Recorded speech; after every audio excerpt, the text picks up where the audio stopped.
October 4th, Site Plan Review Technical Advisory Committee meeting to order. Note that we have a quorum. First item of business is approval of the minutes from the September 6th meeting. Do you have any changes or a motion? Motion to approve. Second. Second. All in favor? Aye. All right. I'll note we have a couple postponements. 375 Banfield is continuing to postpone. And this morning we had a request to postpone for items D and E for 212 Woodbury Avenue. So those items will be postponed. First order of old business is item B and item C. Item B reads the request of Port Harbor Land LLC, owner and applicant for property located at 2 Russell Street, requesting lot line revision approval to adjust the boundary lines on 3 lots to create 1 lot with 18,237 square feet of lot area, 1 lot with 52,651 square feet of lot area, and 1 lot with 19,141 square feet of lot area. Said properties are located on Assessment Map 118, Lot 28, Map 124, Lot 12, and Map 125, Lot 21, and lie within the CD5 North End Incentive Overlay District, Historic District, and Downtown Overlay District. Item C reads as the request of Port Harbor Land LLC, owner and applicant for property located at 2 Russell Street, requesting site plan approval for the construction of 84 residential units, commercial space, and parking in 3 buildings with associated community space, paving, utilities, landscaping, and other site improvements, including 3 proposed land transfers to allow for the realignment of Russell Street and Deer Street intersection and for the city's future construction of a roundabout at Russell Street and Market Street. Land transfer area 1 is proposed from map 119, lot 4 to the city of Portsmouth. Land transfer areas 2 and 3 are from map 119, lot 1-1C to the city of Portsmouth. They are also seeking a conditional use permit approval to provide 343 parking spaces on separate lots where 341 spaces are required as permitted under section 10.1112.62 of the zoning ordinance, and a conditional use permit to allow a 40,000 square foot building footprint within the CD5 as permitted under section 10.5A43.43 of the zoning ordinance. Said properties are located on Assessment Map 118, Lot 28, Map 124, Lot 12, Map 125, Lot 21, Map 119, Lot 4, Map 119, Lot 1-1C, and lie within the Character District 5, North End Incentive Overlay District, Historic District, and the Downtown Overlay District. Good afternoon. Thanks, Peter. Neil Hansen and Patrick Kermans with Ty and Bond. So we did receive your comments yesterday afternoon. So I think we'll just start by going through those. So the first comment says open curb cut to 15 feet for alley turning onto Maplewood.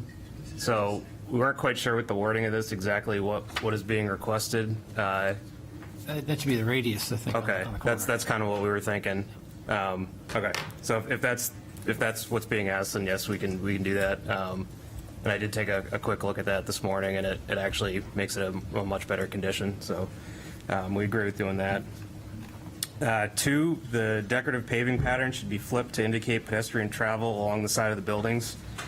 So we don't have an issue doing that. Our intention of having it away from the buildings was to provide better visibility for cars coming out of the garage. But if the wish is to have it against the building, we're more than happy to do that.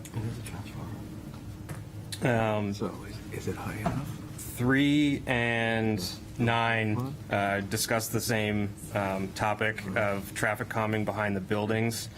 So we'd be fine with putting in a couple speed bumps. Kind of looking at the plan, we'd think that we'd put one behind building 1 just before the Muse to slow cars down prior to where those pedestrians would be coming out from between the buildings.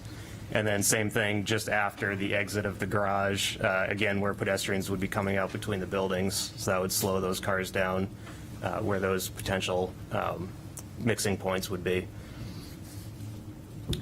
4, please use tree grates on Maplewood and Senna planters. So we did get this comment last month, and our intention was to do the tree grates on Maplewood. And looking at the plans, it wasn't clearly identified, so we will make sure that we make sure that's much clearer moving forward, that is the intent. Raise area between crosswalks at Deer Street and Portwalk Place. Use pavers and granite between crosswalks. Add advanced warning signage and RFB flashing beacons. So we did take a close look at this prior to resubmitting. And Peter, would you mind going to the utilities plan?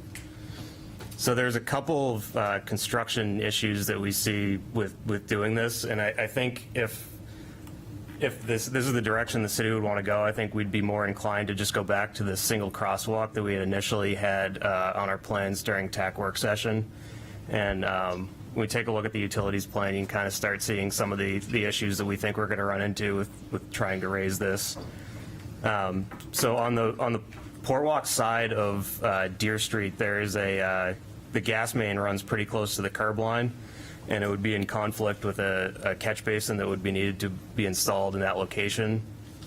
The other issue we're seeing is that if we raise that intersection, the ramp down onto Portwalk Place is going to be very steep because there's only a limited amount of space there between where that raised platform would be and the crosswalk on Portwalk.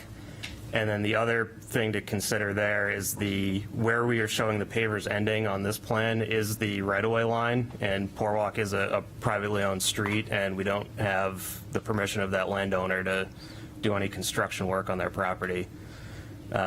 So we'd prefer just going back to the single crosswalk on the Burger Bar side of Portwalk, and just leaving it at that. If we wanted to do some signage as well, I think we'd be fine with that, but I think the construction of this would cause quite a bit of issues.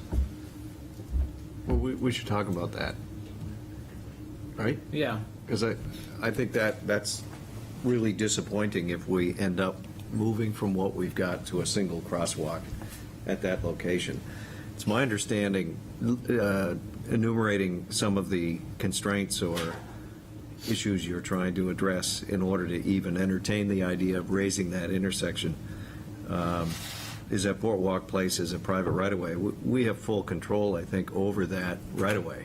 So the city has the ability to probably grant you the rights to do what we want to be done at the intersection. So it's probably not a constraint, but that's just me guessing. And it would be, the legal department would have to look at that easement that the city took when Portwalk Place was put in. We maintain the street.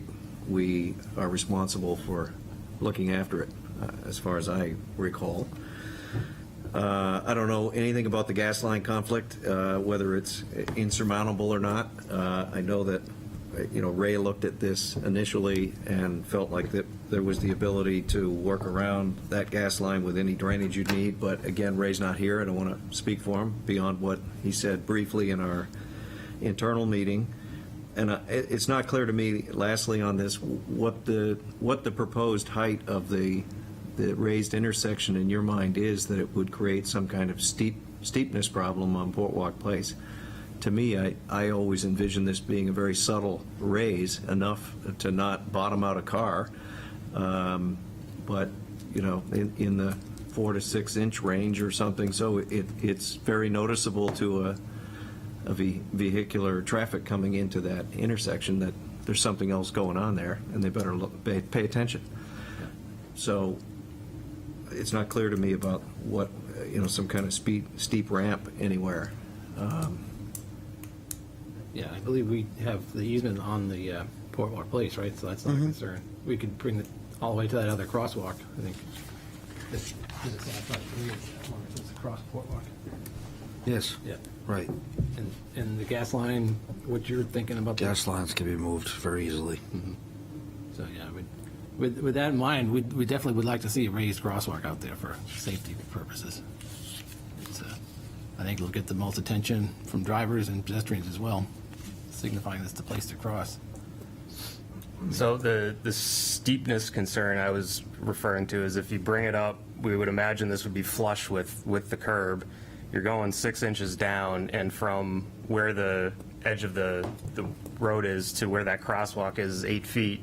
We're going to need at least minimum of 2 feet for a catch basin grade, so that leaves you at 6 feet.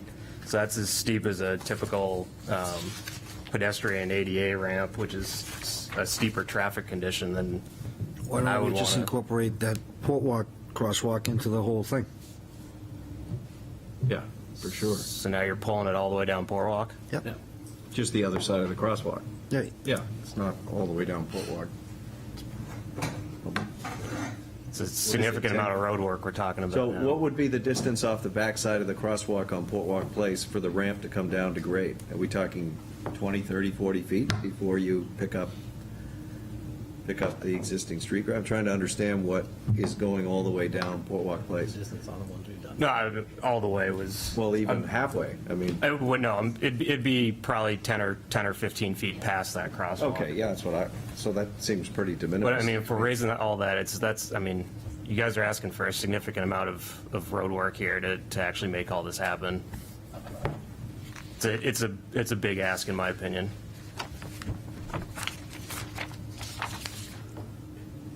Well, all I would say is, it would have been nice if you said that at the beginning, than pointing at a gas main and steep ramps and right-of-ways as a reason not to do it. That 'Cause is the reason. It's not, that was the big ask. He was trying to explain it, Nick. I thought what we just established is that most of those issues are not relevant. You guys established that, I yes. think they're relevant. I think they're very relevant. Okay.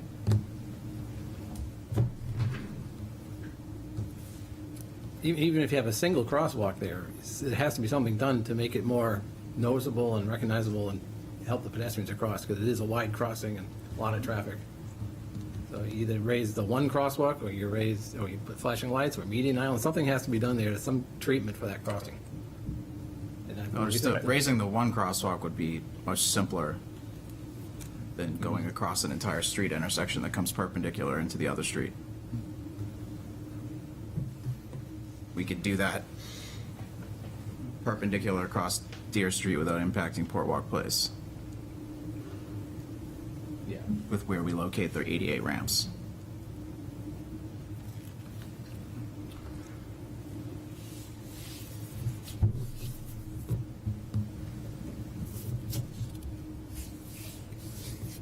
But it would be preferable to have the entire intersection raised.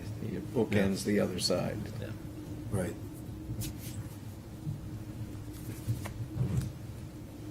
I think we should have a site meeting and go out and look at it. Sure. Let's do that. Okay. All right. So 6, parking spot closest to crossing at Port Walk Place will need to be removed due to the proximity with the crossing. That's fine. We can remove that. Limo parking spot on Russell desired for use by the project. So the Sheridan wishes that to remain. They do use it, and they want it to continue to be there for their use, which is why we've left it there. Turning templates still needed for turns from Maplewood onto Deer and Deer onto Russell. So I did run those, and I brought printouts.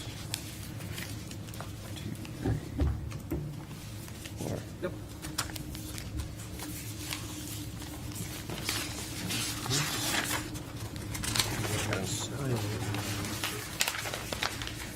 So Maplewood on to Deer, the first page. It shows the existing and the proposed condition. So they both are very similar, where that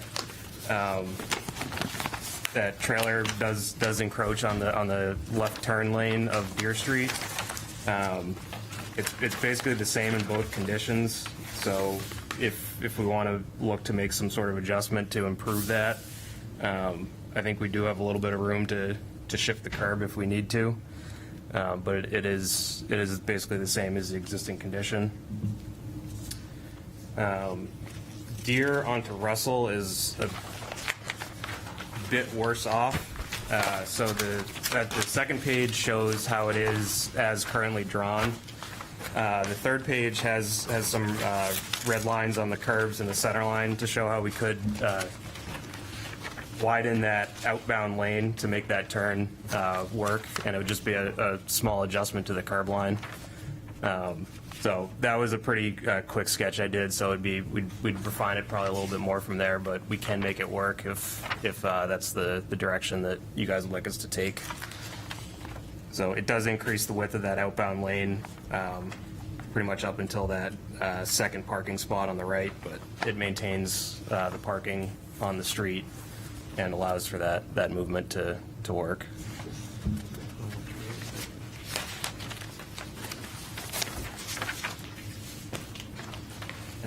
So 9 I discussed with 3. 10, This was what, 7 or 8? What? that was 8 on an 8. My preference is what it's worth not to reduce the sidewalk and shift things. Probably leave them the way they were, I think is the way. So you've got some crossing of the center line in the existing, or the proposed. Yes. Yeah. Yeah.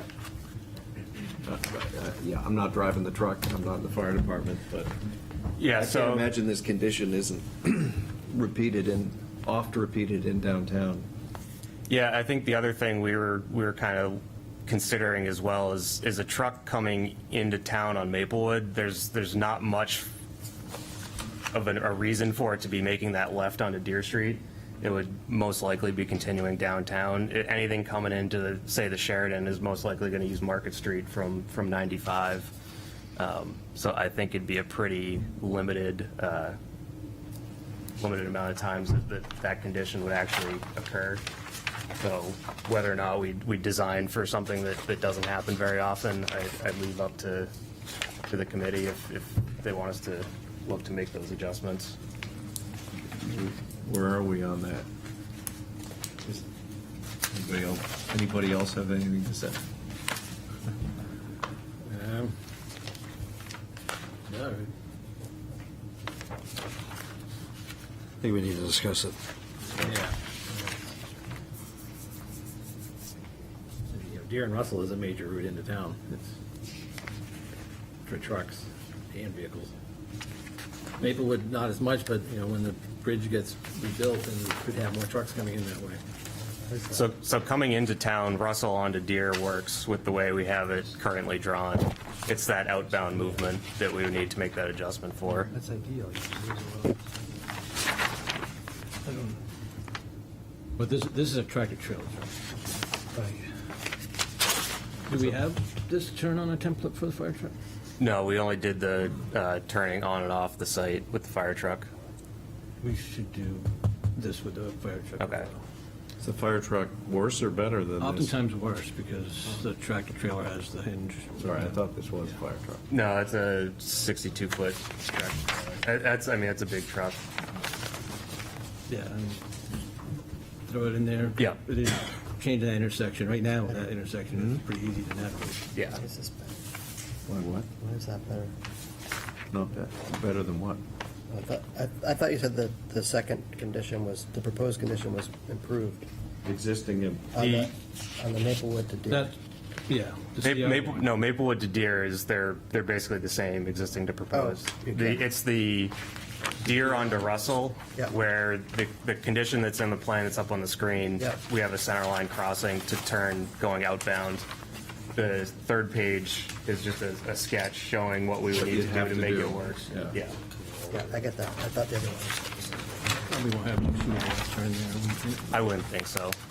We'll run it, but I don't see it being a Feels like the problem. fire will have an issue with The the right turn might be more difficult.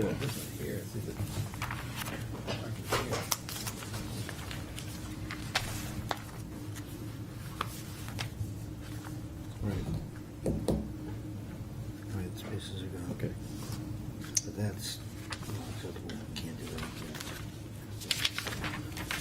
It's just like what we're dealing with that road. It's frequent. Yeah, but you don't know how things are gonna change. No, yeah. Creating a permanent condition.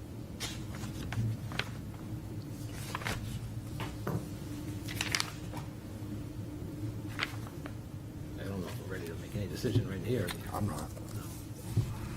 I think we need to look at this some more and discuss it and figure out what's the best, what we can live with, what we can change, what needs to be changed, what we can live with. Okay. So, on to the next one. Are we good on that then?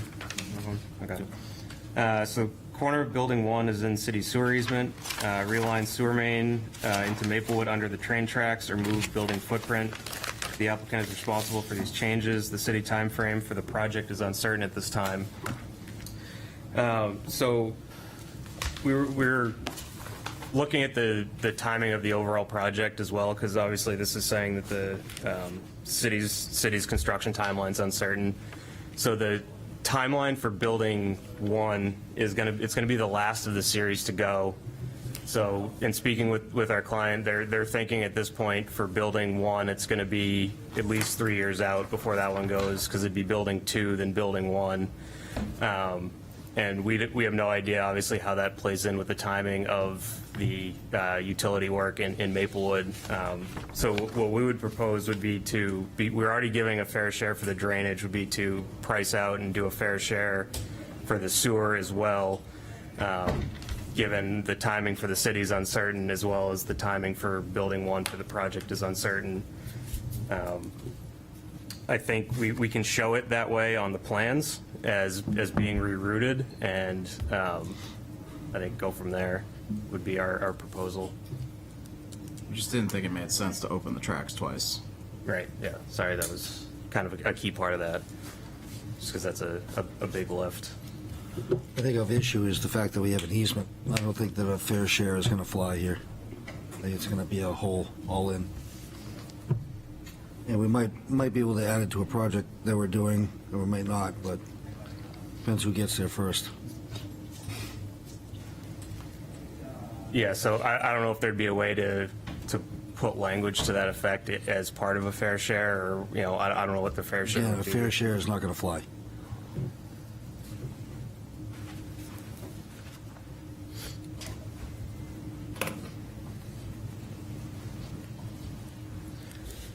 Okay.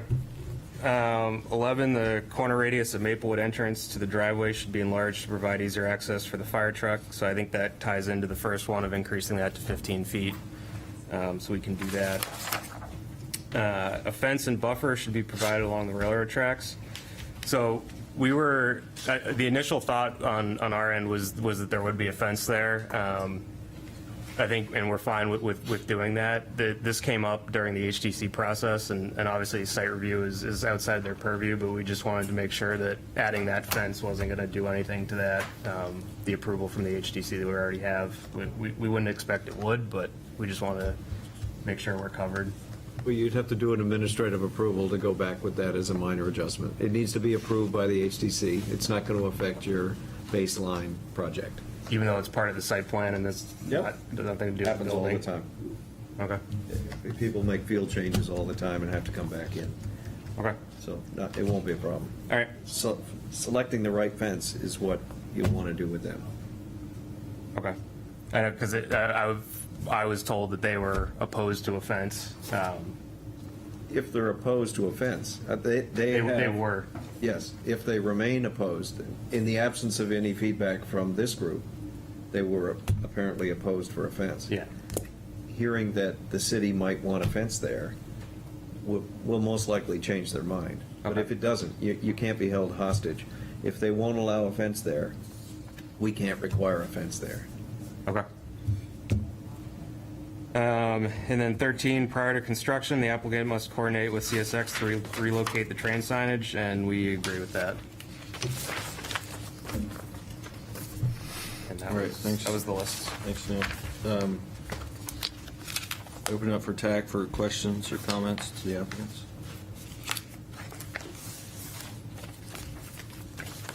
Can I just ask one question? For that, number 13, would you mind putting that as a note on the plan? Sure. Prior to construction? Yep. Okay, I think, maybe it's not. We'll add it if Okay. it's not there. thank you.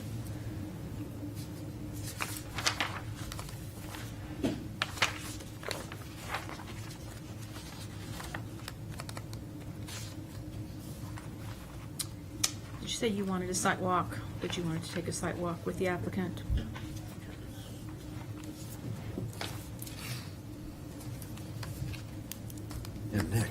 course.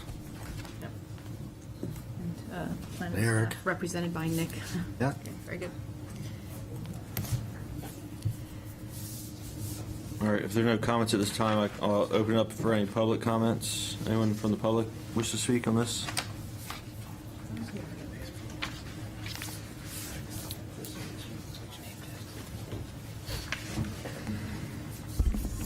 Good afternoon, Elizabeth Brader, property owner, 159 McDonough Street. I sent you a very nice letter, which I'm sure you had time to read while you're reading the 800 other pages. I just wanted to bring up the gravel swale that is mentioned in the thing. I've read the drainage report a few times. I don't understand it all, as many of you know, but there originally was a gravel swale where now the fire road is going to be, and I'm wondering if taking that away is going to create a drainage problem along where the railroad track gravel is. So it's going to have a straight plane, and the water is going to go one way or the other, or it's going to have a crown. I don't know what's going to be required of that road in the back, but what they talked about in their presentation was that there's enough gravel between the railroad tracks and that new part of the road that there doesn't need to be, it seemed like there doesn't need to be something. Maybe there's something there and I missed it, but I'm just bringing it up for those of you who understand drainage. I would prefer to see one crosswalk at the favorite artistic crosswalk between Port Walk and that. I know you're shocked that I might agree with the developer, but in this case, someone who drives that street quite regularly, I think it's hard. Hanover Street is hard enough to understand how that walks, where there's two crosswalks, and then there's a little pink area in the middle, and where are you supposed to stop, and if someone's going this way or that way, which way do you do it? I can't imagine having two and that confusion at that intersection. People come down Maplewood Ave and take a right there to get down onto Market Street down there, and they fly around that corner. So first and foremost, there really shouldn't be a crosswalk there, but that's neither here nor there. But I would highly suggest that crosswalk be moved as far down so it aligns sort of with Port Walk, but use the furthest distance.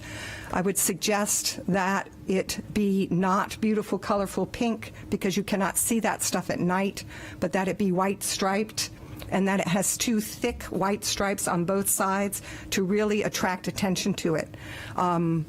If you drive into Durham some night at 7 o'clock, take a ride, and they have those crosswalks that are kind of pink or whatever color they are, and it's very, very difficult to tell there's a crosswalk there. They do have colored lights or some kind of lights over them, which helps, but generally speaking, those are very difficult to see. So I would suggest regular stripes, really fat ones next to it, so people say, what the heck is that?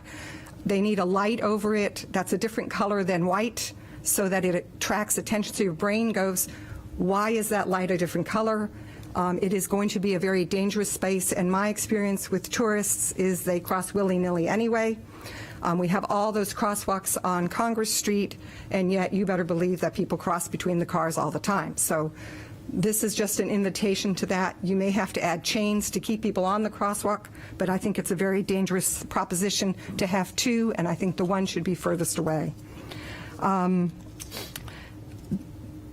The idea of having the pedestrian road is a great idea. I'm not sure marking it with colored things is going to be helpful. I think that people are going to walk down the middle or anywhere they want, but they do need to have a safe zone, and therefore I think it should be marked with white paint that says this is for pedestrians, because when a truck comes through or a car, most people say, oh, gee, there's a car coming, I should move over somewhere. So this would give them a place to know where they're supposed to go. The other thing is, too, is that along that wall is going to be the screening. And to see that screening, you're going to need to be on the other side of the crosswalk to really enjoy it. So I personally think, I'm not the crosswalk, but on the other side of that sidewalk. So I think the walk should be on the railroad side, especially if you put a fence there for the people, because they're going to want to see that screen, and in order to see that, you're going to have to step back from it, whether it's daytime or nighttime. They may walk over to want to see it more closely, but I think the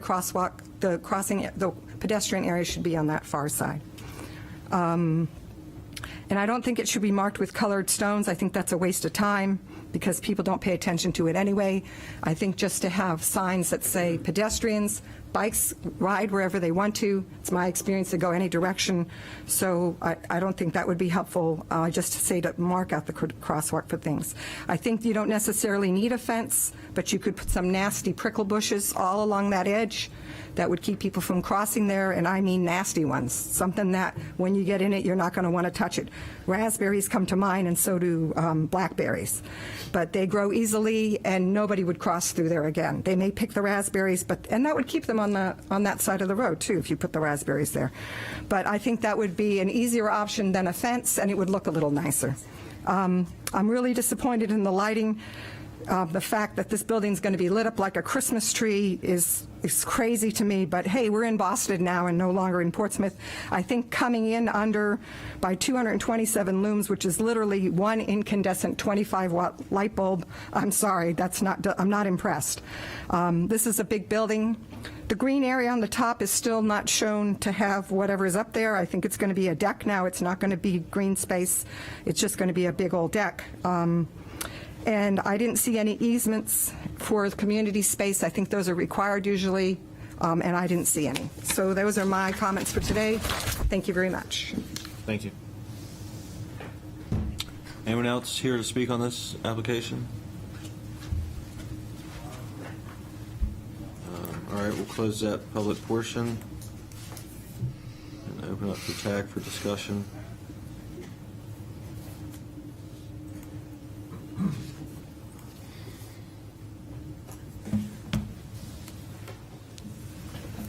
Well, it sounds like we want to have a site walk to look at the whole intersection piece. And maybe to the last speaker's point, certainly no one here is trying to repeat the condition on Hanover Street. That's why we're talking quite differently about a raised crosswalk, so we have a lot less of the confusion that the other side has. But anyway, we need a site visit for that. We need to have staff review the turning templates. And maybe you want to submit some with the fire truck in addition, so we can look at both the lorry here and the ladder truck. And third, what's third? Whatever discussion needs to take place, if any, on what I think I recall was a drainage line issue, the share versus the not share versus who gets there first. I got a little lost. The sewer easement. Sewer. Yeah, sewer, okay. So that's still sort of hanging out there, I think, on our end to get back to you with what we're doing or not, as Dave said. And on the fence, I'd encourage you to maybe select a fence. I think CSX has a responsibility here. They clearly have some jurisdiction along the rail corridor.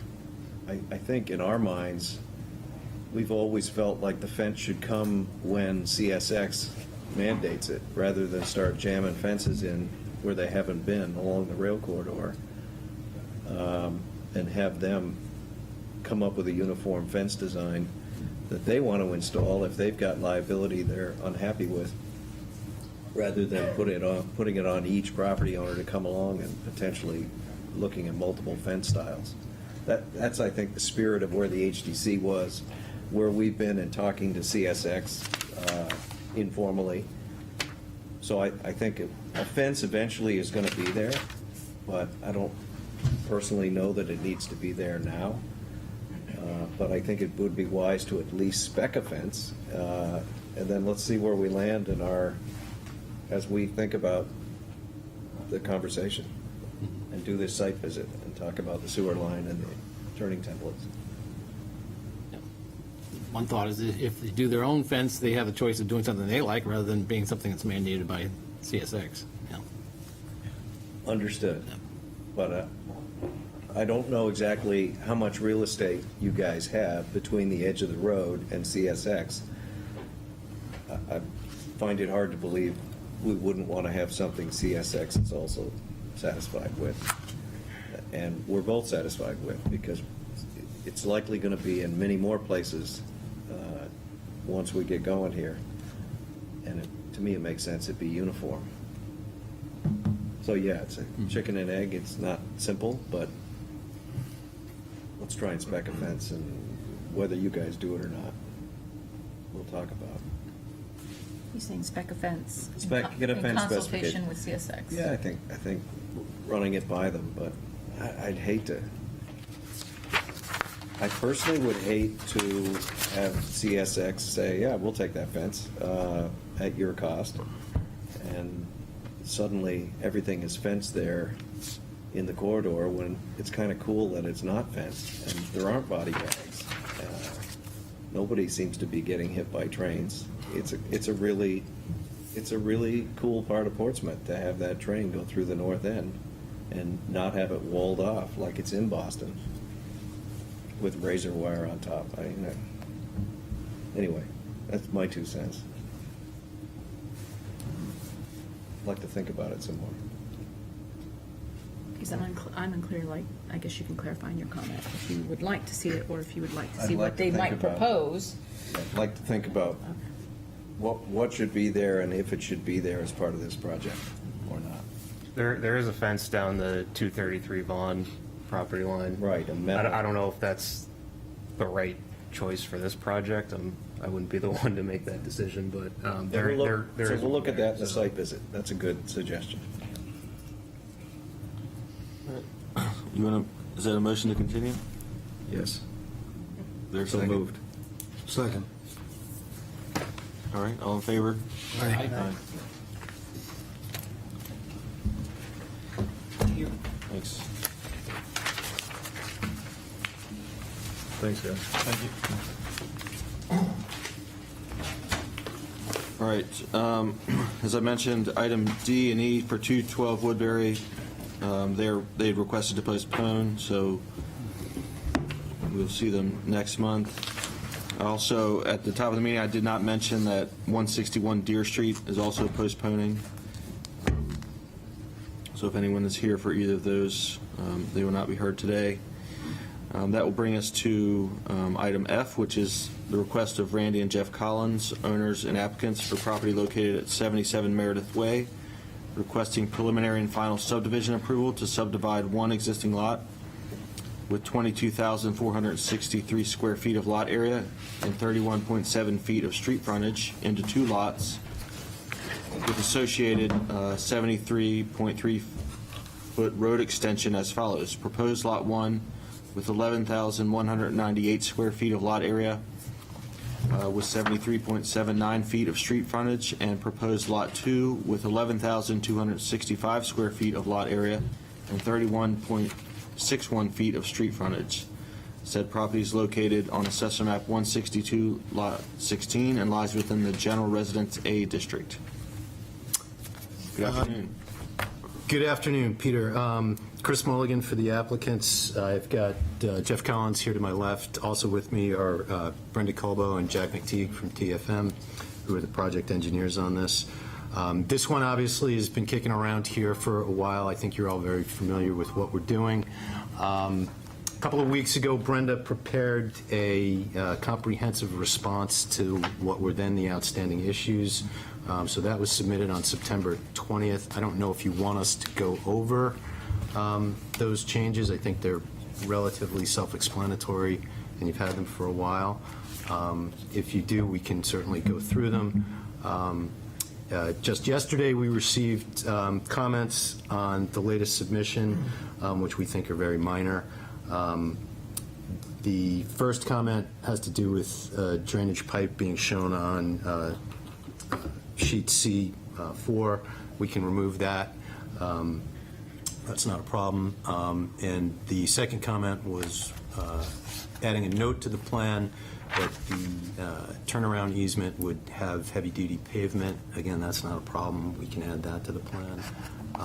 So unless you have questions regarding what we submitted on the 20th, we think we're ready to move on, and we hope you do too. Thanks, Chris. Any comments, Dave? I'm looking on the website, and all the plans are, there's only 2 plans.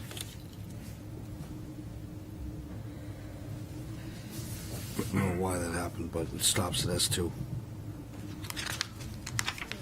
How about yours, Eric? Give them yours then. Which version are you in? Yeah, would you like a paper copy, Dave? I'll take one if you got it. It's in the same spot? That's perfect. Right on there, wasn't it? It's one first, one from sheet of music. July 1st. Yeah, that's what I did too. September 20th on the print. Yeah. It's three pages there. Or if you want to get a. It's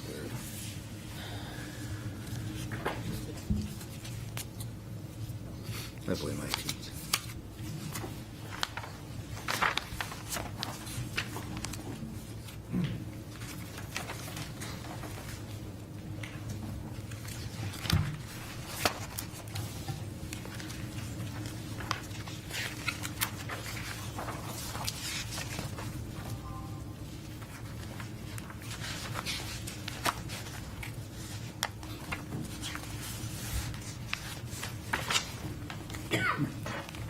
This will be contingent on the city council approving the easements, right? Yep. Yep. All right.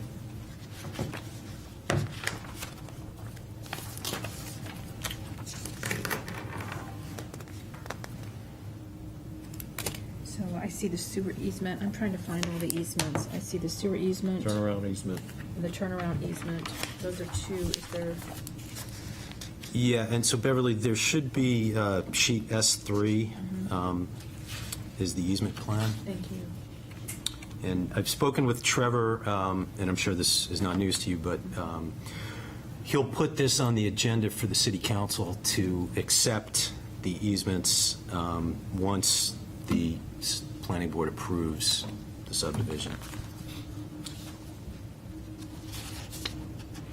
So we are just asking that, so these are easements to the city, I guess. Well, actually, there's one of each. So the turnaround easement will benefit the city, so that will be from the Collinses to the city for the purpose of the Right. turnaround easement. The other one's from the city. The other one will be from the city to us, and it's possible that the city will want that to be a license and not an easement. So if in the future it needs to be moved or changed, but that's something that I've discussed with the legal department. So Trevor's right, we will want that after approval. We like to get it's a good idea to get the drafts in place. The recordation, we'll want that to go simultaneously with the recordation. Yep. So.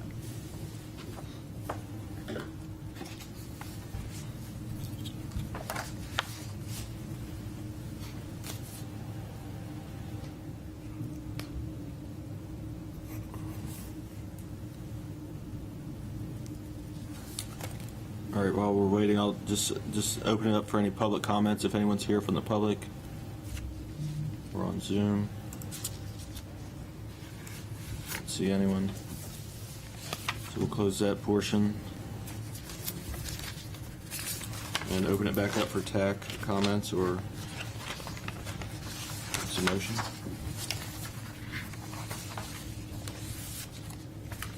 I would just like to ask that the condition be considered that the proposed principal structures as shown on sheet C3 should be located in substantial compliance with that plan. So the houses don't end up being 30 feet back after a subdivision is approved. I don't see any problem with that. Is there a leeway or substantial compliance? Substantial. Few inches.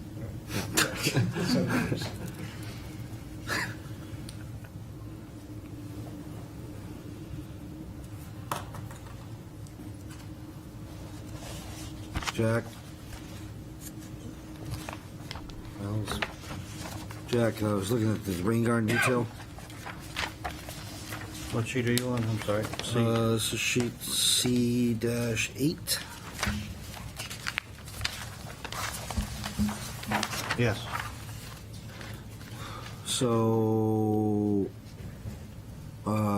we talked about having a riser pipe for both of them, and Well, we have an orifice in the basin so that it overflows. If we put a riser pipe in it, it's going to bypass the soil totally, which will negate the cleaning of the...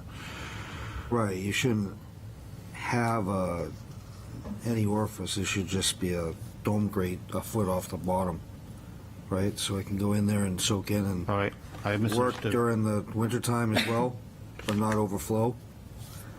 Sure, we can change And this the- to riser pipes. And then that outlet that's shown on the detail is the note that we had a question about earlier. There is no outfall on this? Shouldn't be? Yeah, there's Our a pipe in discussion there, but was there's to no provide outfall. enough crushed stone there to provide storage for the entire one-inch rain event without having an outfall. So the detail needs to be updated. It's not correct.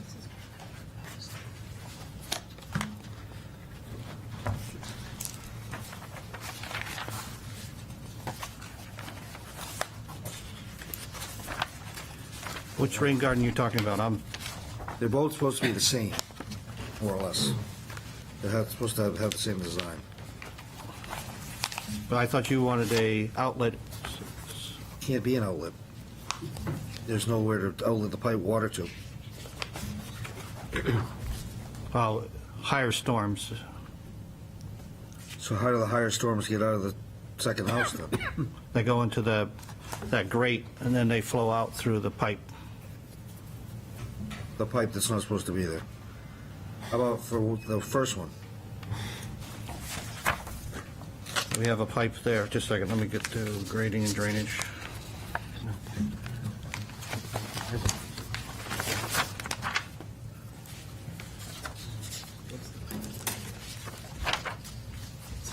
The first one,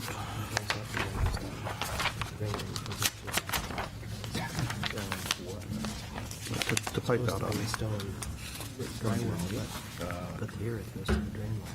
You're correct. The first one doesn't have a pipe. The second one has a pipe for, but on larger storms, it overflows out into the, near the end of the driveway and flows down The driveway. So it comes out. Meredith Way. Comes out here. It'll hold a 1-inch storm up to the, it'll hold more than a 1-inch storm. I don't have the numbers right in front of me, but it holds a fair, most of the storm up to the, 25-year or 10-year. I'll give you the numbers if you want, but it'll hold that up to the top of the berm. That.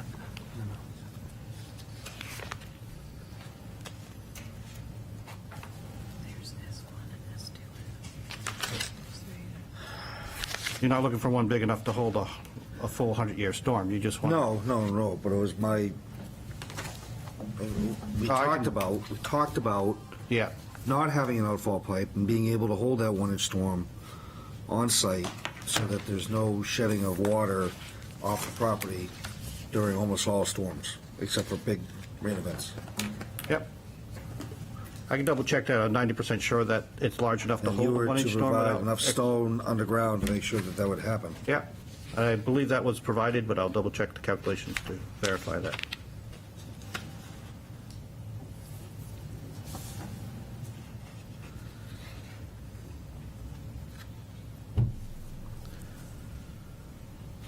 See S3, I don't know if I'm looking at the wrong plan set. I don't see that. It's up above, I think. The easement plan? Yeah. It's up higher, before the C's, not alphabetic. In this. Do you see it, Nick? S1 and S2. S3 is the easement plan, Beverly? Yeah. Yeah. And then, Nick, I was only half listening, that your comment was that there's to be no, the buildings are to be constructed more or less as shown, so that there's no runoff directed to the north part of the parcel. Yeah. Is that correct? Not Very- exactly. That's very important, So so, then that's correct. okay. Oh, All right. I was showing yes, 3. Yeah. So- I can't find it in this Do you want As long as that's your comment, I'm good with it, I guess. Yeah, it's not in here. Yeah, and Dave, my secondary objective was to make sure the houses stay in general alignment with the rest of the houses on the street. which is less concerning to you, I know, but It's, we'll put them both together. okay.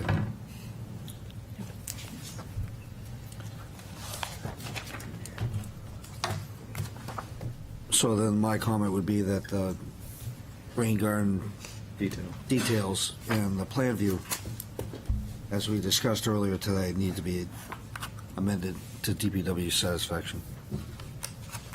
So moved. I'm sorry, can you repeat that? I was writing down something else. Rain garden The rain detail. garden detail updated Yep, the rain Just garden to- detail. DPW satisfaction, or do you want details on the removal of the outfall and replacing with crushed stone? Well, that is That's the solution, all part of the same thing. Okay. They need to be amended as discussed. as discussed. So moved. Is that a motion? Yes. It was certainly a What is motion. the motion exactly? Yeah, Right. Motion to approve with 2 stipulations. Right. I have So, more than that here. yeah, there's a few. Oh, we have more? Keep going then. What- Okay, We have, Can I read them? Yep. absolutely. Okay. So addressing the first 2 comments, correcting the POI 3 structure, is that the rain garden? Yes. Okay. So that can be the same. And then adding the note about heavy-duty pavement. We need the inclusion of the S3 plan. We don't seem to have it in the digital submission. Everything is contingent on the approval of the easements by city council, and that will be prior to recordation, right, Beverly? yeah, and we'll just put a note in Yes. there. Okay. We always have a standard note that just says, that has to be completed prior to recordation, so it's pretty standard. Okay. So you can submit those early, though, I think, to Trevor. I think it gets it moving a little quicker. That can be pretty seamless. And then the proposed principal structures will be located in substantial compliance with what is detailed on the plan set currently. Is that a note, Steph? Is that a note that? Is No, that that's a That's a condition. condition. Okay, that's a Yeah. condition. Okay. Shown on C3. Okay, that's. Do we want that added as a note to the plans? No. Okay. I don't Yes, I think we do. Do You do want it because Yeah. it would be hard to, Right. yeah, it'd be hard to verify. And furthermore, all runoff generated from the structures is to be directed toward the rain gardens. Say that again? Furthermore, Furthermore. Runoff.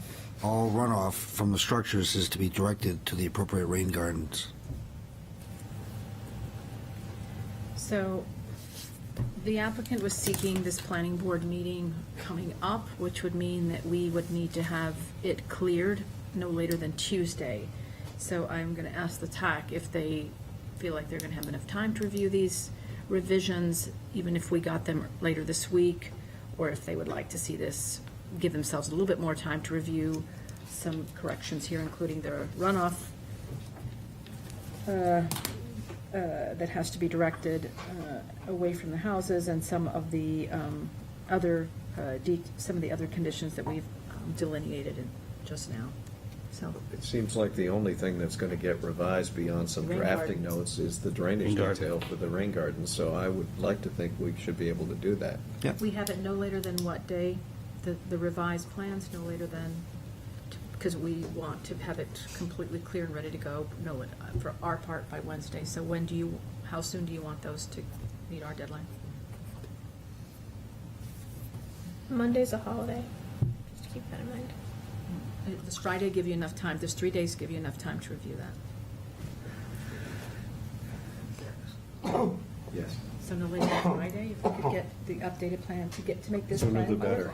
I've always forgotten. I always forget. I've never had Thursday's better. Yeah. And if you could include with that a letter detailing all the corrections and letting us know what those corrections are, it'll help the review go a little bit quicker to make sure that we get it on the agenda for the next planning board meeting in October.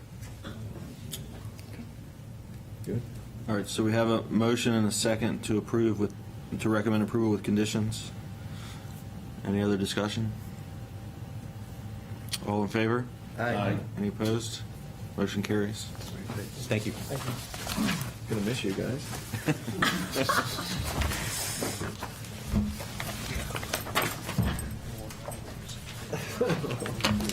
Did he say he's not going to miss us? Pretty much. We know that to be true. All right, on to new business. Item A, the application of Richard Fusini, owner for property located at 201 Kearsarge Way, requesting preliminary and final subdivision approval to subdivide a lot with an area of 52,253 square feet and 205 feet of continuous street frontage into 3 lots as follows. Proposed Lot 1 with an area of 17,125 square feet and 100 feet of continuous street frontage. Proposed Lot 2 with an area of 17,406 square feet and 100.2 feet of continuous street frontage. And proposed Lot 3 with an area of 17,723 square feet and 82.84 feet of continuous street frontage. Said property is shown on Assessor Map 218, Lot 5, and lies within the Single Residence B District. Hello, Chris. Yeah. I can share with Nick.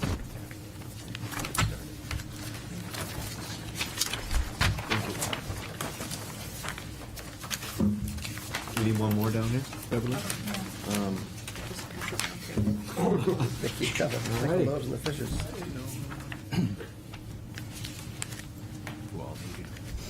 Good afternoon again, Peter. Chris Mulligan for the applicant. With me to my left is John Shagnon, the project engineer. John just passed out an updated plan set which addresses comments that we just received yesterday. I actually haven't gone through this myself, so I'm going to need John to kind of walk you through what he's done. Thank you, Chris. So John Shagnon from Ambit Engineering. The project is one that has come before the city in the past. It is a subdivision of 1 lot into 3 lots, corner of Kearsarge Way and Birch Street. The project went through TAC, got approval, went through planning board, got approval, was subject to conditions that weren't fully fulfilled until expiration of approval. So the applicant has reapplied, and the plan set consists of the subdivision plan that is shown before you. There's a existing conditions plan. Currently, there's a 1-story ranch house on the site that would be raised to make room for the 3 houses that are proposed on the site. Part of the work that was approved previously involved upgrading utilities in Birch Street. So Birch Street is a street that serves just a few homes. It's partially paved, and it turns into gravel as you go further. So the city asked us to upgrade Birch Street in the vicinity of the intersection up to proposed Lot 1. Currently, the city does not have a turnaround at the end of Birch Street, so the city asked for, and previously we incorporated a turnaround easement on Lot 1 that's shown on this plan, so that the trucks can go up and turn around. Additionally, Birch Street's pavement was placed somewhat, probably half of it really was placed on the applicant's property. Previously, the applicant granted the city an easement for the continuation of the pavement. So there's an access and utility easement shown towards the Birch Street intersection in a stipple hatch that is dedicated to the city as an easement, but the fee underneath the property is still owned by the applicant and is a part of the 3 lots that are being subdivided. We got comments via an email yesterday, so I've taken a moment to prepare a response to comments letter, which I passed out. And if there's no general questions, I'll go through those. Thank you. So the first comment was to please address the change in lot area from the original approval to the new request. So the lot borders in the rear on Oak Street. Oak Street is a paper street.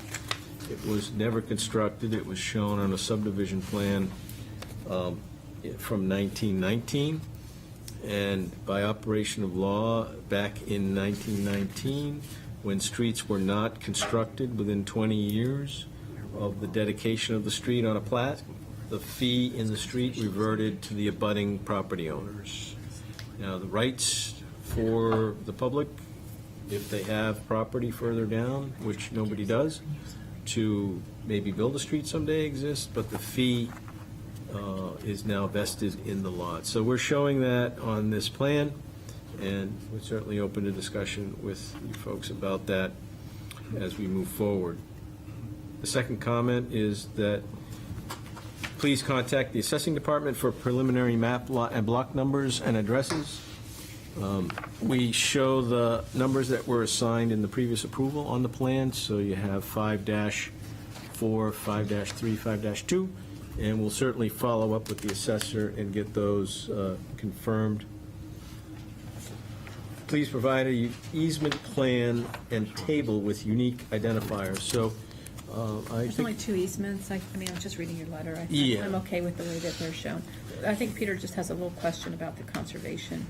yeah, I think there was maybe some, the conservation lines that we showed on the previous plan had bearings and distances right on the line, so I thought maybe there was a comment that, are you trying to make 6 lots here or something? So we put them in the table. We made a conservation easement table. Was that your question? No, Peter? it's just what the city's role is in the conservation easement. I mean, I certainly Yep. appreciate them putting it in conservation, but what's the city's role in the, it says the approval of the enforcing city. Yeah, who's holding the easement? Sure. So Yeah, who's the choosing? applicant has lived there his whole life, or since his father built the house. And so, in the house you're going to tear down? Yes, yeah. He was desirous of protecting that area in the back, Yeah. primarily the wildlife. So is it really an easement, or is it a covenant? You could say that it's a restriction on future development. So it sounds like more like a Deed restricted restriction. covenant. It sounds like it, yeah. A deed restriction, yeah. Because someone usually holds the easement, who's not the owner. Yeah. Unless you wanted to give it to the Unless- Conservation Commission Or or you something flip like it and that. give 2 to 1 and 1 to 2, so they can self-enforce, police themselves, but somebody's got to hold it. You want to tackle that? To be honest, I hadn't thought that far ahead on the chessboard, Nick. But, either way would work. I mean, we could grant an easement to the Conservation Commission, assuming that's something they're interested in. Yeah, they'd have to, They'd the have to council would approve have to accept it ultimately.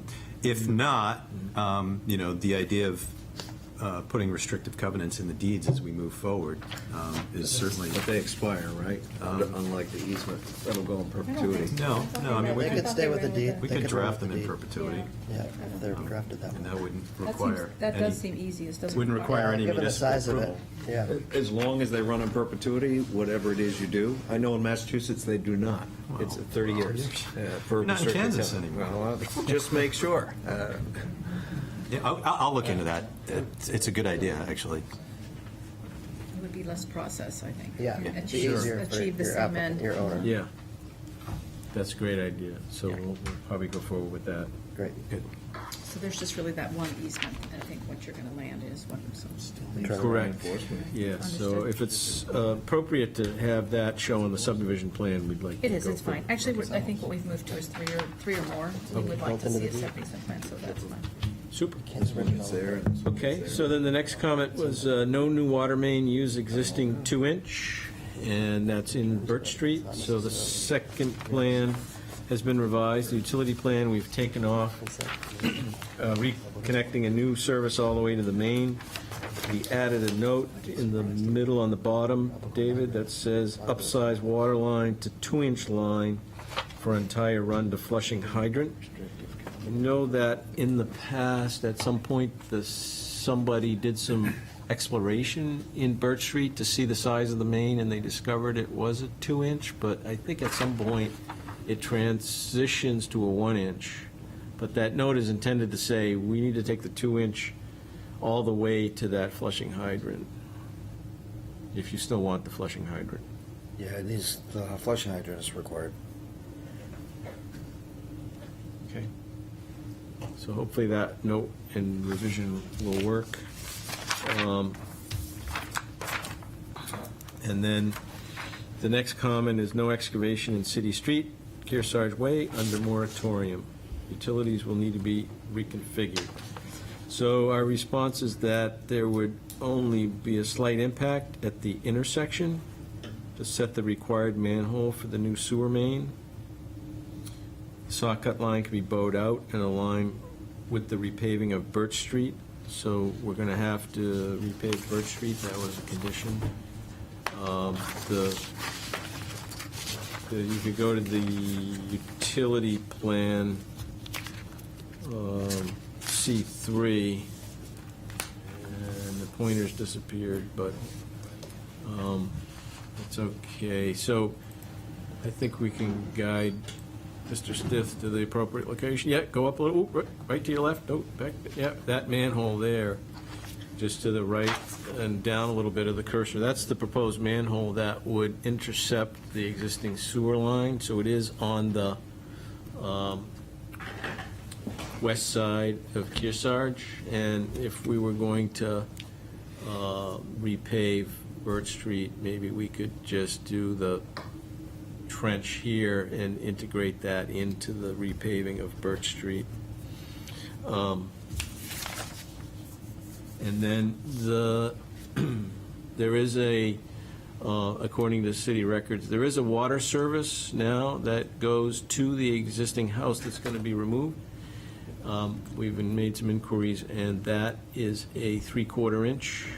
I understand, so you're going to upgrade it to a 1 inch after the shut off. Yeah, and then at some point, Yep. they could come back and when the Sure. moratorium's off, and so that's our response to the comments. Yep.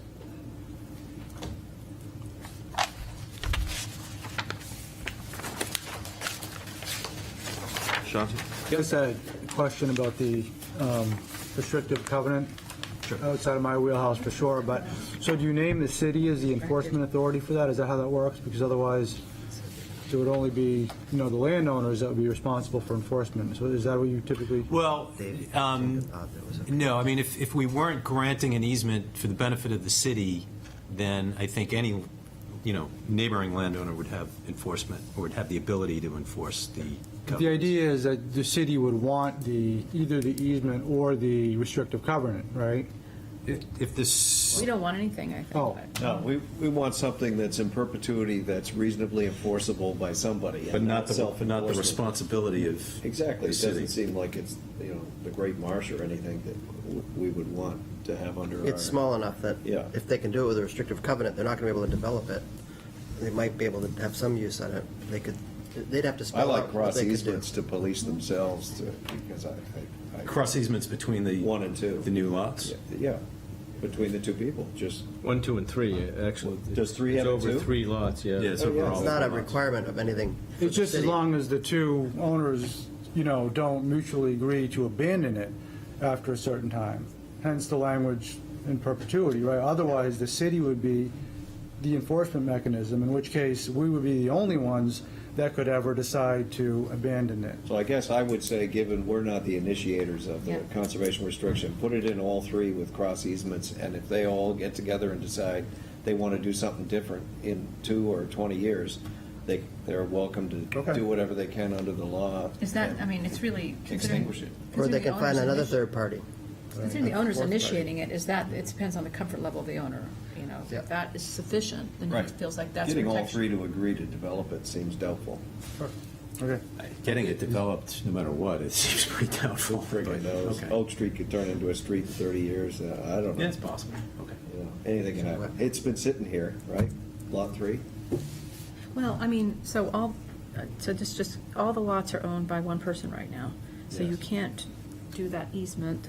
No, the easement's contingent on the subdivision, so there'd be 3 lots created from one, and that easement would not be put in place until it's recorded and split So into 3 you lots. would put the covenant would be, Well, the But way in we the handled deed, this as they're on a recent conveyed one out. is that we did a declaration of covenants Yeah. to basically, Yeah, because we you can't do create that now. we can't create the easement, as Till part it's of the. subdivided. You can't give yourself an So we did a declaration of Yeah. covenants, yeah. Yeah. Is how it was handled on a recent, yeah. Yeah, I think we can do that. Always so. But we can also, bury in the covenants that the city maintains enforcement provisions as well, should it choose to exercise them. I mean, I'm sure we'd take that. Yeah, we'd take that. Deal with it later. Then we're not, Or the- You're not we're not monitoring it every year. Yeah, you're not required. Yeah, yeah. It's a bit of a backstop. Yeah. Okay, I like that. And they won't be able to take it out easily. Yeah.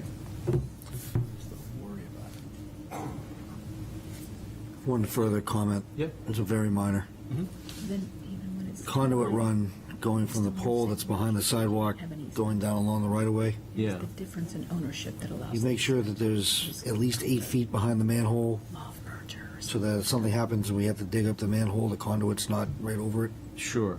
Yep. Put an angle point in Yep. on your line. Thank you. Yep.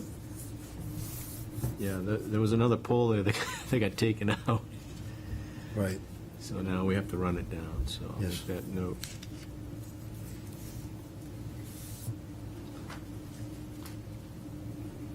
And there still is a communication line that is mid-span. that Which there's, Hopefully they'll yeah, get rid of it someday. someday. That's the mellow. What's that, has to mellow? Yeah.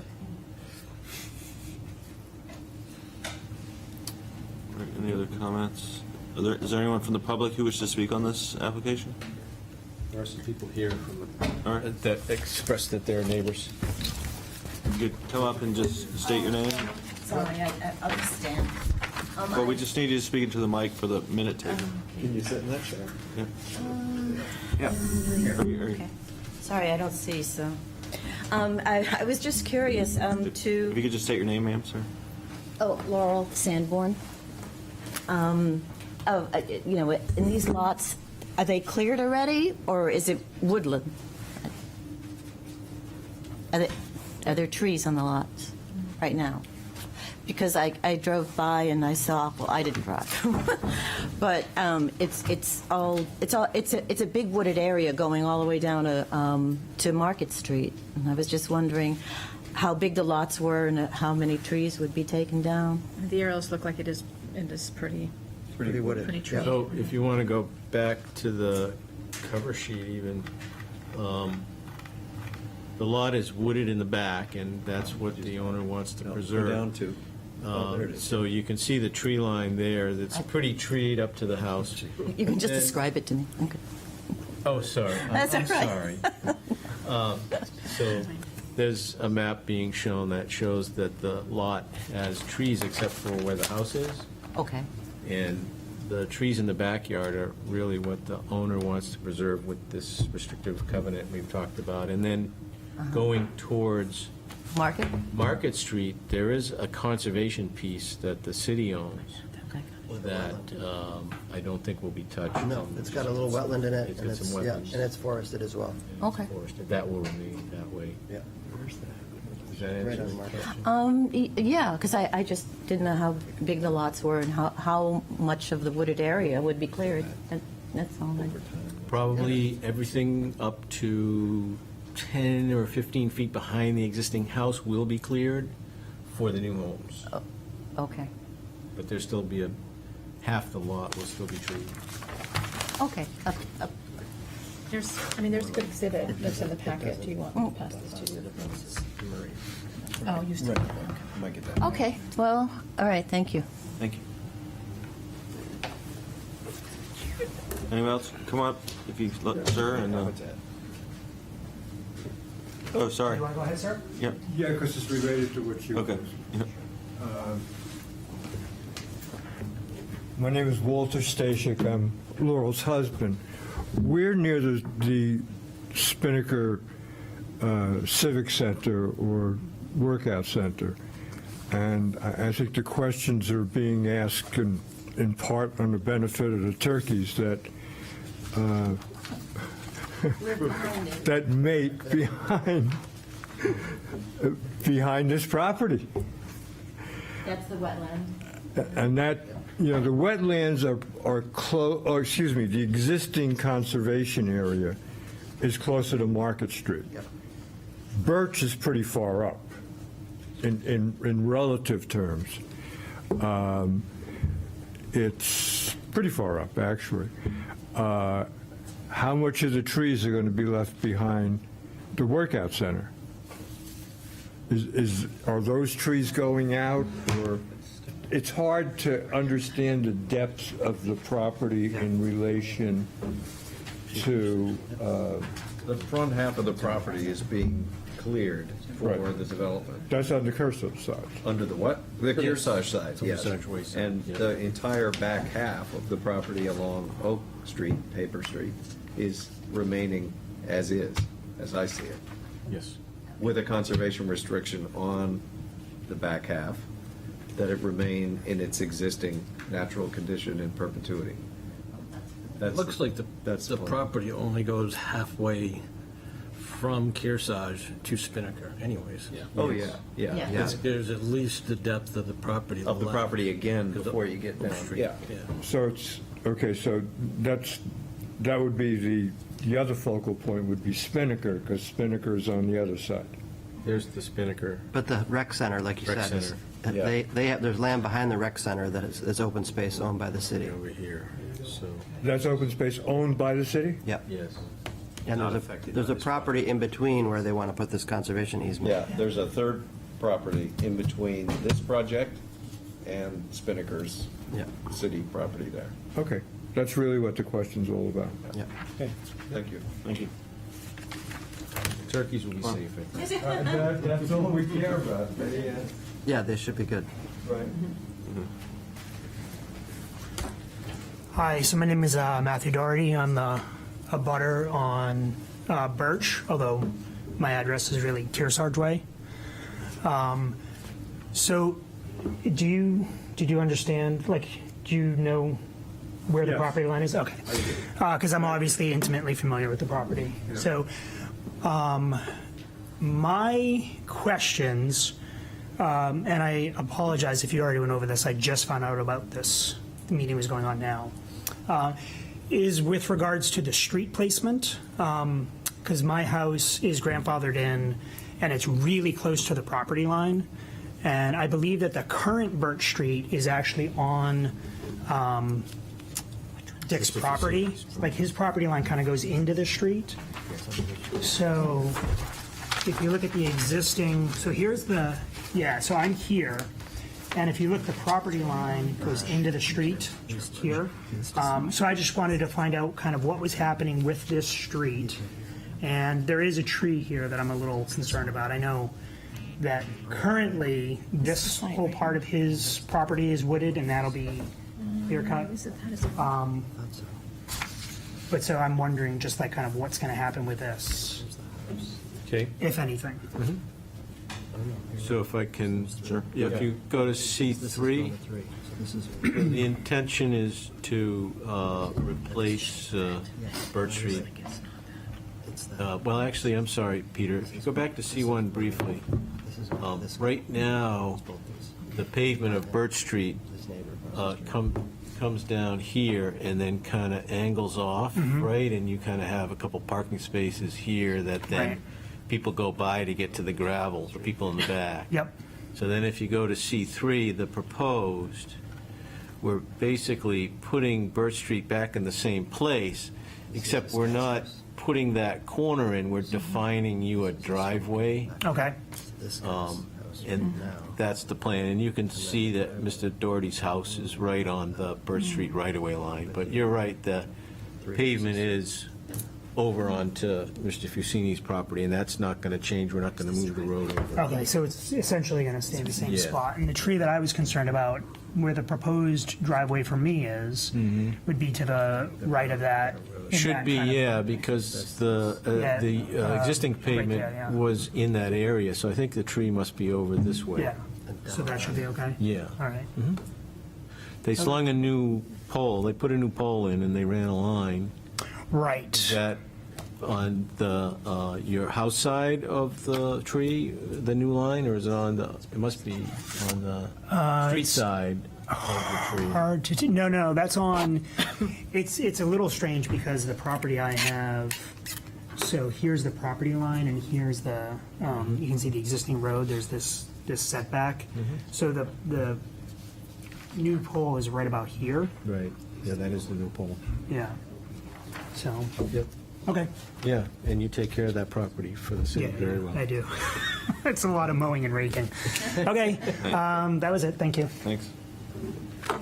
Would anyone else like to speak to this application? All right, we'll close the public hearing.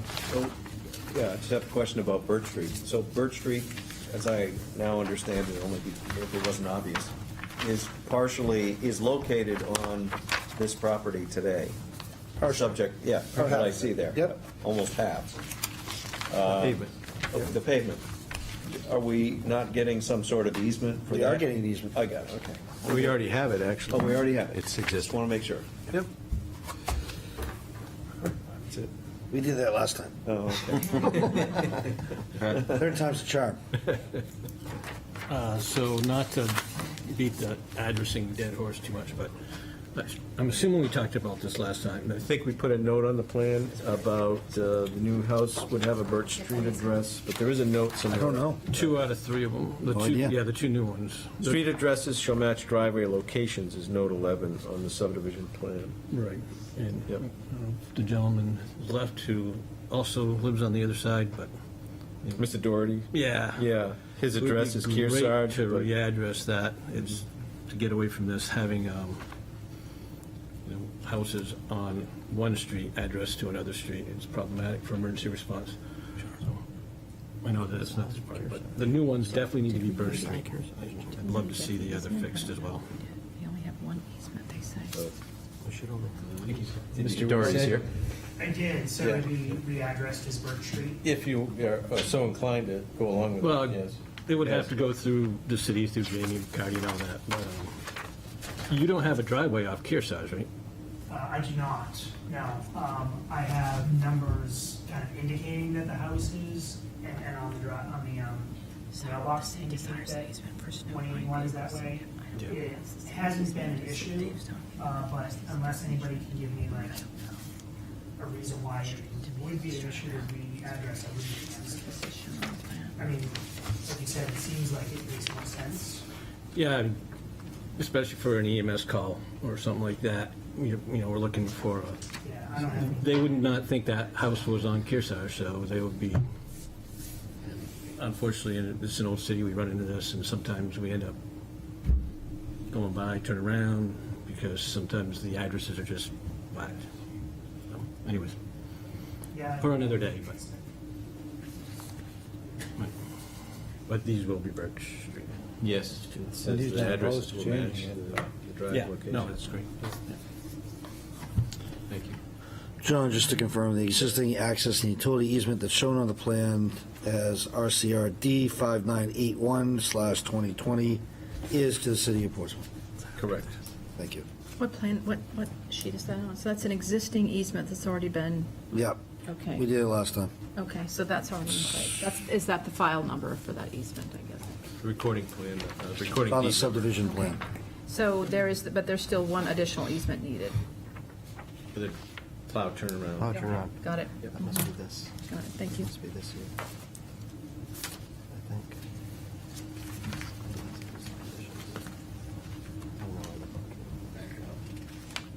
Is there a street name sign for Birch Street now? Yes.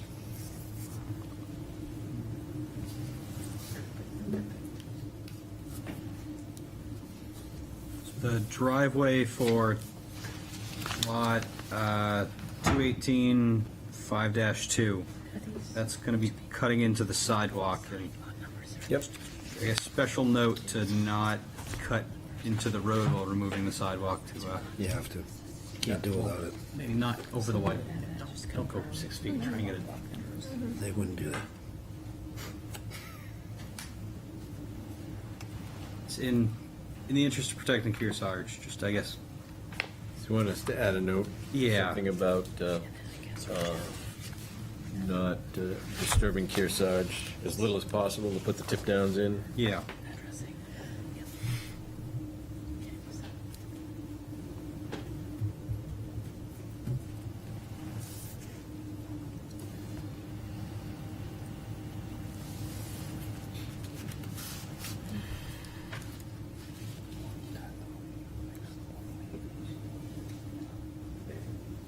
John, just making sure that Stephanie said that you believe these are still valid map block numbers assigned by the assessor.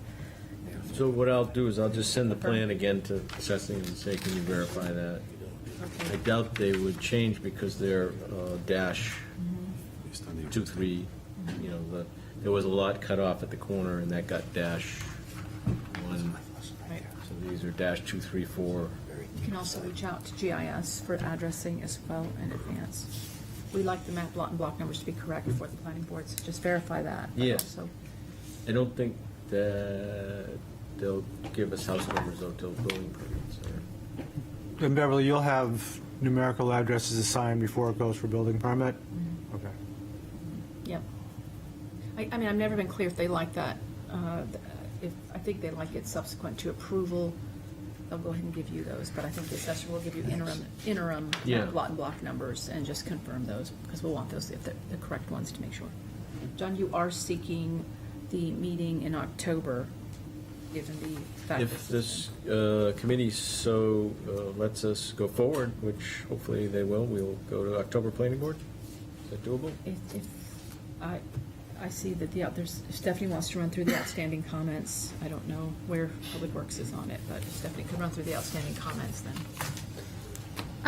Yeah, so we'll need an updated plan uploaded and delivered to the planning department. Yep.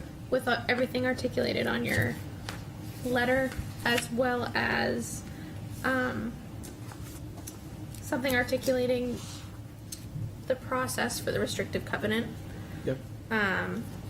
And then, Dave, you had one more item to add regarding an angle point. Conduit feeding the houses with electricity and communications will be no closer than 8 feet from the existing manhole.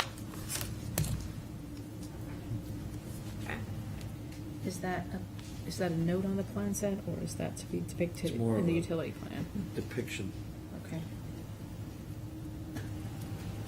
I can make it a note, too. Update the utility plan to show that. And yeah, if you could just submit an updated letter articulating those changes. Yeah, I'll put a new package together for the planning board. Yeah, Perfect. absolutely. If Next we can get Wednesday? these, so we have to, Friday. yeah, if we get these by this week, Friday, Yep. because then it gives us a chance to confirm the change has been made and get it on the agenda, but we'll notice for it. So we just, we're trying to, packets go out Friday, and we need time to give Public Works to review any changes they're looking for. I think this They go month, out- though, isn't it a week from Friday? That It goes the out packets next go Friday. Yeah, next Friday. So we But need you a need to little- do the yeah, if we legal. get it Friday, it gives a couple days for Public Works to take a look and confirm, and us to go through your changes, and then we can get it uploaded. I just want to confirm with Public Works that that gives you guys enough time, Friday to Wednesday. Be sufficient. Great. All right, with that, do we have a motion? Motion to approve with stipulations stated. Second. Second. Any further discussion?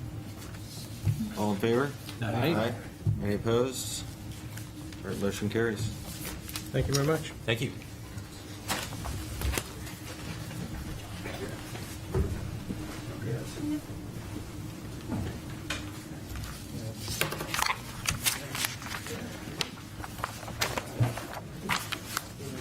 All right, last item on the agenda, the request of Seaport Realty LLC owner for property located at 85 Daniel Street, requesting site plan approval to add a 2-story rear addition and convert the existing structure into a 4-unit building consisting of 2 apartments and 2 live-work units with associated stormwater, utility, and site improvements.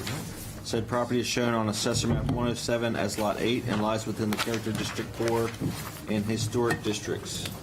Yep. So, good afternoon, Peter. Chris Mulligan again from Boson and Associates for the applicant. Wayne Cheney, who's the principal of Seaport Realty, is to my far left. Next to me is Mark Giannini from McHenry Architects. Also with us is Richard Desjardins from McHenry. And do we have Alex here? Is he? No, kicking around. From another meeting, so he might be late. So Alex Ross is the project engineer who is hopefully en route. So the proposal here is to convert the existing structure into a 4-unit residential dwelling. The history of this is a prior owner earlier this year received HDC approval to make some additions and add dormers, and we're looking to execute that program, but change the internal layout. So we went through the a fair amount of the internal floor plan the last time we were before you last month, and submitted additional material. So unless you have any questions about that, we just received yesterday additional comments that we can address as well. So it's, I guess we're looking for what you want us to address first. I think if you can start with the comments that were sent out. Okay, very good. So Mark had just circulated some updated plans in a brief letter indicating what our comments, or what our responses to the comments were. I didn't get any plans, I just got the letter. No, it was just a letter at this time. Oh, I'm sorry, we didn't, we didn't circulate the plans. Okay, so Alex did prepare some plans, but I guess, what did you take off? Okay, this is a different one. All right. I apologize for that. But so the first comment was that a parking CUP appears to be needed to support the plans as proposed. So what we had proposed in the floor plans that you have were 4 residential units. The 2 first floor units had home offices, and the actual living space for each of those units was less than 500 square feet. A residential unit of less than 500 square feet is only required to have 1 parking space under the ordinance. And so our opinion, and in discussions that we had with Nick, was that in order to induce the applicant to put a commercial themed use on the first floor, even though this is not in the downtown overlay district, the planning department would likely not require a parking calculation to be based on the entire footprint of the ground floor units, but just the portion of the ground floor units that are dedicated to residential use. And since that's less than 500 square feet for each of those units, we have sufficient parking for the entire property that is dedicated to residential units. So that's our position on the parking calculation, that we meet the requirement by providing for 4 spaces. The second comment was to correct the coverage percentages. That will be corrected on the plan, and I apologize that we didn't submit new plans. But the corrected table is added to the response letter. So it was lifted from the plan that that Alex had produced earlier this morning. Then the last, but you can see the open space is still compliant. The last comment was that the utility pole blocks the proposed parking space next to the garage, and that is accurate, but we've met with Eversource to discuss moving the pole to the corner where the lots meet each other, or potentially relocating it underground. So one of those 2 options will obviously have to be executed.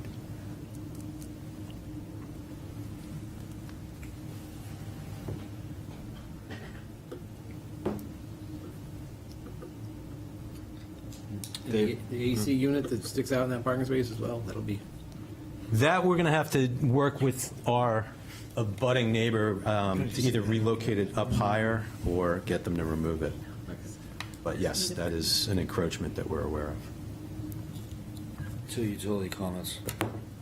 I'm sorry, I did not catch earlier. So the first comment's regarding the proposed sewer lateral out the back of the building into Custom House Lane.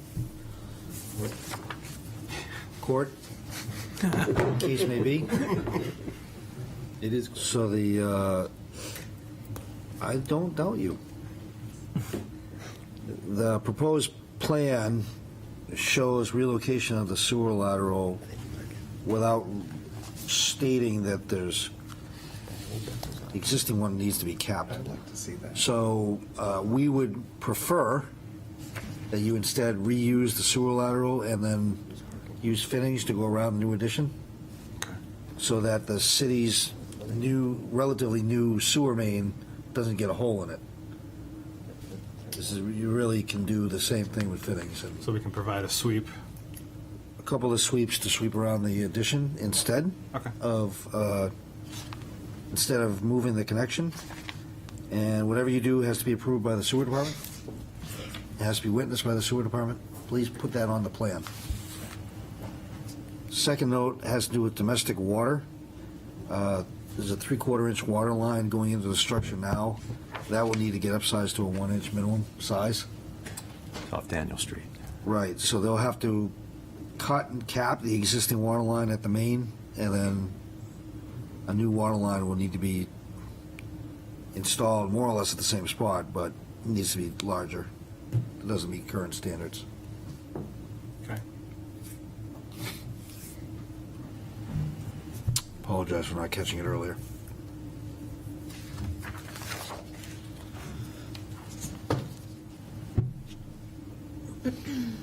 Is that going to be a note on the plan as well? Upsizing the water line? Yes, they'll have to draw that on the plan. Okay. Yeah. Needs to be depicted on the plan, right? They will both need to be depicted properly on the plan. And then we'll be adding a secondary service, which isn't depicted yet, for fire service. Okay, so that needs to be depicted as well.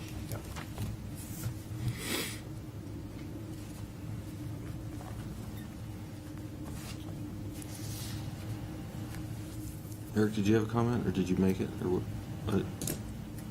Yeah, I mean, it was about the parking space and the street is custom house court now.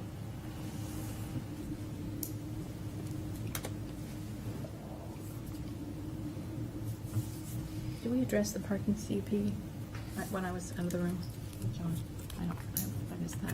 They said they didn't need the parking CUP because they reduced the size below 500 square feet. So I have a question about that. If that's the case, how are we going to, I mean, I prefer the sort of office use on the first floor there. It seems like it's more in keeping with the downtown, but how are we going to make sure that stays that way? I think we would, Deed restricted. yeah, I think we were talking about deed restrictions. Deed restriction? Yeah. In the deed, so it runs with the property. Or, I mean, it could be a condition of approval that gets put on the plan, that gets recorded. But it would need a deed restriction as well filed, yeah.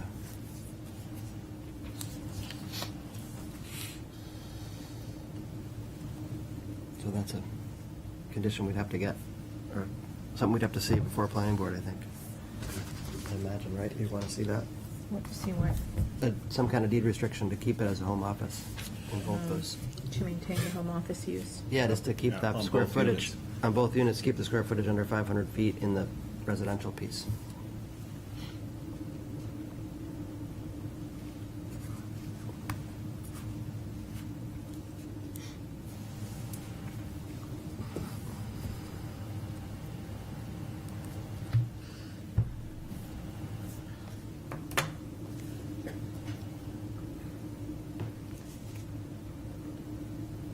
Yeah. So last time we were here, we talked about this meeting the requirements for a single exit or not meeting it. I still don't believe it meets it for the upstairs units. Single exit, you said. A single exit, yeah. I haven't seen anything to address those concerns. Which, As far as the by our life safety codes. well, yes, no, yes. But as far as, I mean, we're allowed a single means of egress for a 3-story building, and the number of units that we have. I do remember the comment about the basement, which we did go back and look, and we couldn't find anything that specifically didn't allow us to have the basement egress off of the rated stairwell, with it being separated, but. So I think there probably isn't anything in IBC, but did you check the life safety code, because that's where it is. So that the single exit cannot serve more than a half level below the level of exit discharge, which this clearly does. Yep. And I thought we were allowed one, I mean, I didn't write down the reference ring, but I think I thought we were allowed one exit, or one level below, I'm sorry. No, it cannot serve more than one half level below. Okay. Could serve half the basement. The short part?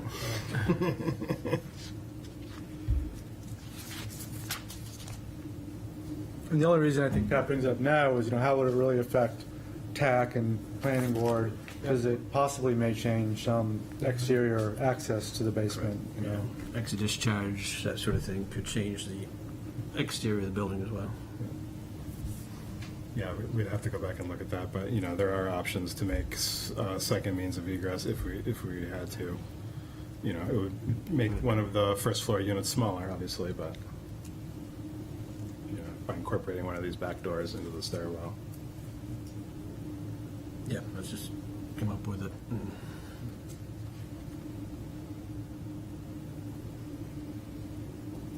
And I did look into your question of, like you said, about the stair swinging into the bottom of the stairs, and once I blew up your plan, yeah, as long as your arch, like you said, doesn't, encroach on more than 50% of the width of the stairs, then we'll be good. So just keep an eye on that, because I never liked that anyways. Such a pinch point, but the code allows it as long as you stay outside that 50%, yeah. Get out.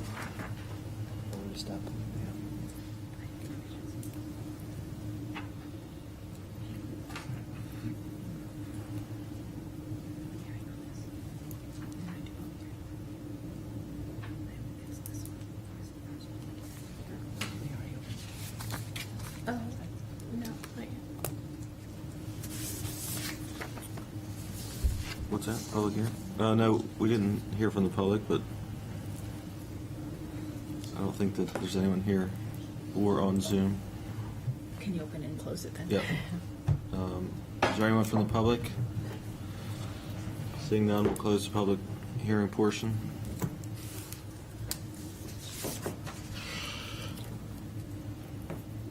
We can go through the comments, but it seems like some of them might require some reconfiguration.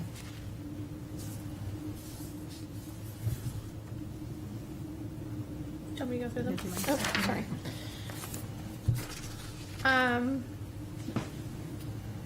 So we talked about the deed restriction and condition of approval to maintain the home office and keep the residential portion under 500 square feet. The coverage percentages need to be updated on the plan. Looks like that's been done, but the updated plan hasn't been submitted yet.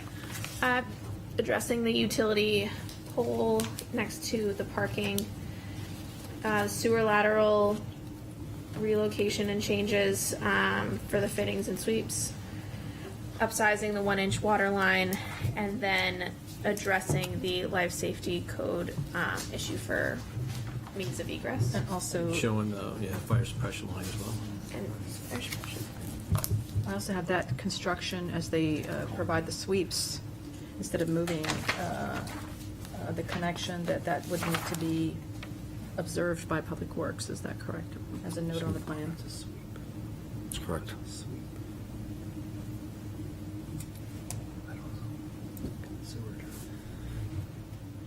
Is that when you do the name change on the street? Courthouse, Custom House Court? Custom House Oh, Way. Custom House Court, yep. Custom House Way, isn't it? Custom House Way. It's court. We actually looked through the old city council minutes when they approved it. I thought it was a circle. There's no room for a circle.